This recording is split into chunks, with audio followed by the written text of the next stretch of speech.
Donald Trump کے ایران سے dialogue کی مخالفت کرنے والا، اسرائیل کا سب سے بڑا سپورٹر، مسلمانوں کا سب سے بڑا دشمن اور ہر زائنسٹ پالیسی کا سب سے بڑا حامی اس دنیا سے جا چکا ہے۔ لنڈسے گراہم، جو کہ معروف امریکی سینیٹر تھا، جنگی وکیل تھا اور امریکی اسٹیبلشمنٹ کا ماؤتھ پیس تھا، وہ شخص جس نے مسلسل عراق جنگ کے دوران ہر طرح کا پروپیگنڈا کیا اور عراق کی جنگ کے لیے امریکی حکام کو بش کے دور میں اکسایا، اور وہ شخص جس نے اسرائیل کی ہر سطح پر طرفداری کی اور ہر جگہ لابنگ کی، اور ہر اہم کمیونٹی میں جہاں پر جنگ کا معاملہ ہوتا تھا، مسلمان ممالک کے خلاف جنگ کے لیے ہر دور کے امریکی صدور کو آمادہ کرتا تھا،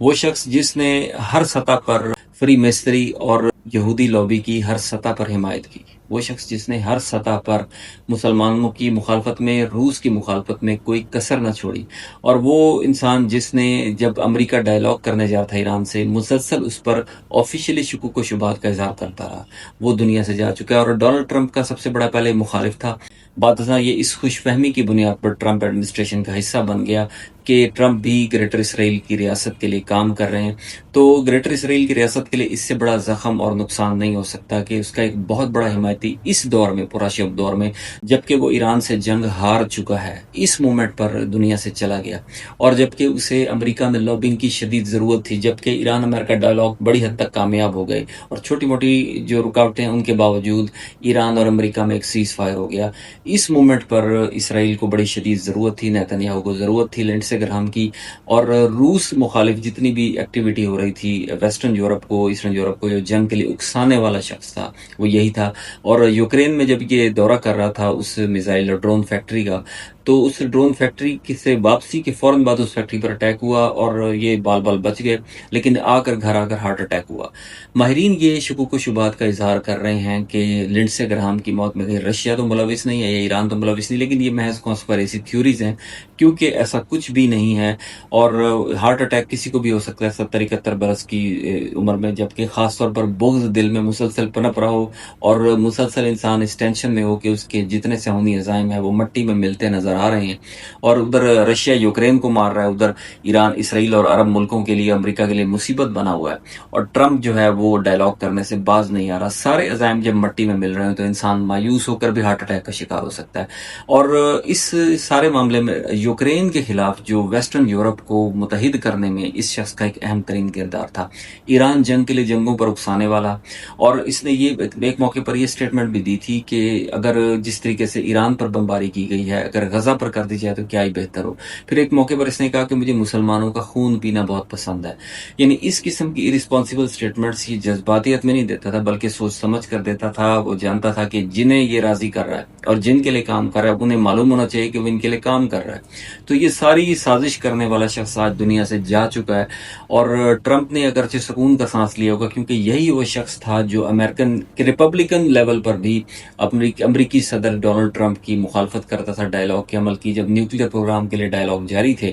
جنگ ایران سے پہلے، تو اس موقع پر بھی لنڈسے گراہم واحد شخص تھا جو کہتا تھا ڈائلاگ ناکام ہوگا، ایران پر اعتبار نہیں کیا جا سکتا، نیوکلیر پروگرام ہر صورت ختم ہونا چاہیے، ڈائلاگ بھی نہیں ہونا چاہیے، اگر ہو بھی صحیح تو انتہائی سخت ترین شرائط اور بدترین پابندیوں کے ساتھ ہونا چاہیے۔ تو یہ مڈل ایسٹ کے ملکوں میں جب یہ ملک کوئی کمزور ہونے پڑتا تھا سعودی عرب جیسے، تو یہ سعودی عرب پہنچ گیا، اور وہاں پہنچ کر اس نے کہا کہ تم کیوں کمزور پڑ رہے ہو، ایران کے ساتھ تم نے کوئی دوستی وغیرہ نہیں کرنی، تعلقات بہتر نہیں بنانے، اسٹریٹجک ریلیشنز نہیں بنانی، تم نے اپنے جگہ پر قائم رہنا ہے، ڈٹے رہنا ہے، ہم انہیں ہرا دیں گے۔ یعنی صف اول کا دشمن مسلمانوں کا، ایران کا، رشیا کا، یہ وہ شخص تھا۔ اگر یہ 10 سال اور زندہ رہتا ہر آنے والے صدر کے لیے پینک کریٹ کرتا۔ جو بائیڈن ایڈمنسٹریشن میں بھی اس نے جو بائیڈن کا زور بازو بننے کو فوقیت دی، اور ہر سطح پر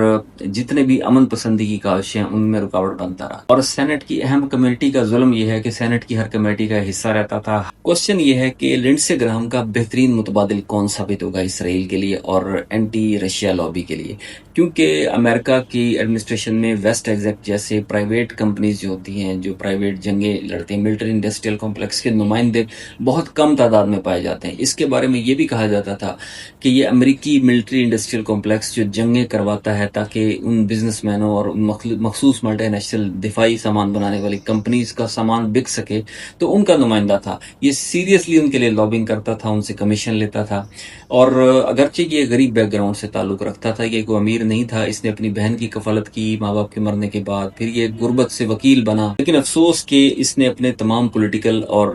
جو وکیل کے طور پر کیریئر تھا اس سے اسلام دشمنی، مسلمان دشمنی، اسرائیل نوازی کے لیے استعمال کیا۔ ڈونلڈ ٹرمپ ہو یا کوئی صدر جو بائیڈن ہو، ہر ایڈمنسٹریشن میں یہ اس شخص کا ایک ہی کام تھا کہ جنگوں کے لیے اکسانا، جنگ کے لیے تیار کرنا۔ اس کا معاملہ یہ تھا کہ جب ٹرمپ نے نیٹو کی حمایت سے نکلنے کا اعلان کیا اور کہ ہم فنڈز نہیں دیں گے، تو اس نے ٹرمپ کی مخالفت کی ایڈمنسٹریشن میں رہتے ہوئے بھی کہ نہیں، آپ اس سلسلے میں ایسا نہیں کر سکتے، کیونکہ درحقیقت اس کا معاملہ یہ تھا کہ ملٹری انڈسٹریل کمپلیکس کا نمائندہ تھا، ان کے لیے لابنگ کرتا تھا، اسے چاہیے تھا کہ امریکی اسلحہ بکے۔ اگر امریکہ اس جنگ سے کوئٹ کرتا یوکرین کی جنگ سے تو امریکی اسلحہ وہاں پر بکنا بند ہو جاتا، لیکن اس شخص نے مخالفت کی۔ یعنی جہاں بھی جنگ ہوتی تھی اسے فیور کرنے کے لیے سر فہرست جو شخصیت تھی اس کا نام تھا لنڈسے گراہم، اور اب وہ گراہم صاحب جو ہیں اس دنیا سے کوچ کر چکے ہیں، اور بہت سے لوگوں نے سکھ کا سانس لیا۔ کسی کے مرنے کے اوپر بری بات نہیں کرنی چاہیے، لیکن یہ وہ شخص ہے جس کے مرنے سے ٹرمپ نے بھی سکون کا سانس لیا ہوگا، امن پسند امریکنز جو ڈوز ہیں انہوں نے بھی سکون کا سانس لیا ہوگا،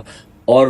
تمام مسلمان ممالک اور رشیا نے بھی۔ اس لیے رشیا پر الزام لگا رہے ہیں، حالانکہ اس کی کوئی دلیل نہیں ہے۔ رشیا نے جس ڈرون فیکٹری پر اٹیک کیا جہاں پر وہ وزٹ کر رہا تھا، وہ ڈرون فیکٹری اس کے جانے کے 10-12 گھنٹے کے بعد تباہ ہوئی۔ لنڈسے گراہم صاحب امریکہ پہنچ چکے تھے، گھر جا کر ہارٹ فیلئر ہوا ہے، تو اس لیے یہ کہنا کہ رشیا انوالو تھا، ایسا کچھ بھی نہیں، کوئی ڈرگ دینے یا پوائزن دینے کے شواہد بھی سامنے نہیں آئے۔ ہارٹ اٹیک کسی کو بھی ہو سکتا ہے، اور فرشتہ اجل کبھی بھی کسی کے پاس پہنچ سکتا ہے، اس لیے ضروری نہیں کہ ہر چیز میں سازش ہی ہو۔ جو شخص خود سازش کا مرکہ ہو اس کے مرنے کو بھی سازش قرار دیا جانا حیرت کی بات نہیں ہے، لیکن افسوس کے ساتھ یہ کہنا پڑتا ہے کہ یہ شخص جس نے اپنی دنیا اور آخرت کو صرف اسرائیل نوازی میں اور جنگ کے لیے استعمال کرنے میں ضائع کر دیا، اگر یہی توانائیاں جو قدرت نے اسے عطا کی تھی، صلاحیتیں، یہ امن کے لیے استعمال کرتا تو شاید آج ہم اس کا اچھے الفاظ میں ذکر کر رہے ہوتے، لیکن افسوس کے ساتھ کہنا پڑتا ہے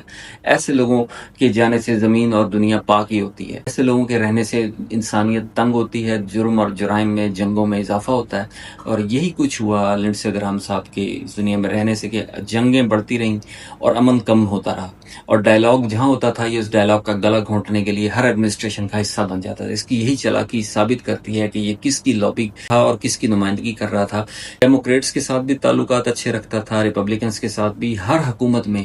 جہاں پر جنگ کی بات ہو رہی ہے جنگ کی فیور میں آنے والا یہ شخص تھا۔ افسوس کے ساتھ کہنا پڑتا ہے کہ امریکہ جیسے لبرل معاشرے میں اس جیسی شخص کو، اس سکھ مینٹیلٹی کے شخص کو، جس نے کہا تھا مجھے مسلمانوں کا خون پینا پسند ہے، جب اس نے کہا غزہ کے لوگوں پر بمباری ہونی چاہیے، بچوں کا قتل بھی جائز ہے، ایسے سنگین بیانات دینے والے کو mainstream media CNN، Fox News پر بلا کر اسے گیسٹ کے طور پر ٹریٹ کیا جاتا تھا، اسے دعوت دی جاتی تھی کہ گھنٹوں سپیچ کرتا تھا مسلمانوں کے خلاف، لیکن کبھی اسے روکنے کی کسی نے کوشش نہیں کی۔ اور جو کہتے ہیں کہ انسانیت، آزادی، مساوات، فریڈم آف سپیچ، ایکسپریشن، فرٹرنٹی، وہ لوگ بھی اسے روکنے سے باز رہے، لیکن اس کے جانے سے آج دنیا بہت سے جرائم سے پاک ہو گئی ہے، لیکن افسوس کہ ہر دور میں لنڈسے گراہم پیدا ہوتے رہیں گے۔